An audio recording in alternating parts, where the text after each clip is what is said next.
अस्सलाम वालेकुम प्यारा ॿारड़ो। उमेद आहे त तव्हां चङा भला हूंदो। हिन रिसाले जो तव्हां सुफ़ो नंबर 7 खोलियो। इन सेगमेंट जो नालो आहे तव्हांजी कहाणी।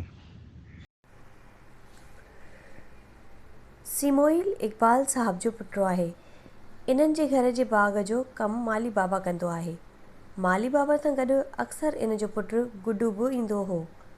स्कूल मां अचण बाद सिमोइल गुड्डूअ सां गॾु खेॾंदो ऐं स्कूल जो सबक़ बि पढ़ंदो हो। वक़्त सां गॾु हू घाटा दोस्त थी विया। कुझु ॾींहं खां पोइ क्रिसमस जो त्योहारु अचण वारो हो।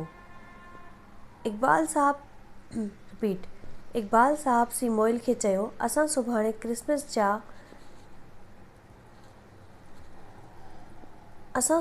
क्रिसमस जा कपिड़ा वठणु बाज़ारि वेंदासीं। सिमोइल चयो, जेकॾहिं अव्हां इजाज़त ॾियो त गुड्डूअ खे बि गॾु वठी हलूं। मां चाहियां थो त क्रिसमस ते असां ॿई हिकु जहिड़ा कपिड़ा पायूं।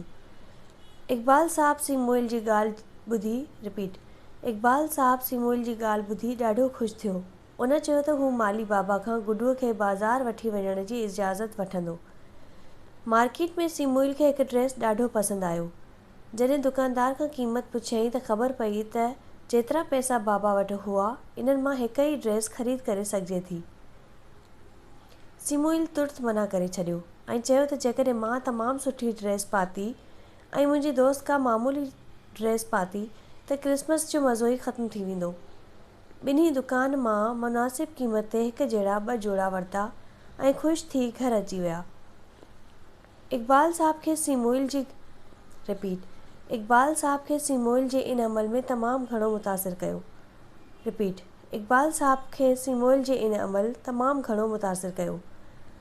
ख़ैर, ज़िंदगी में ख़ुशीअ जो हिकु राज़ सम्झ में अची वियो।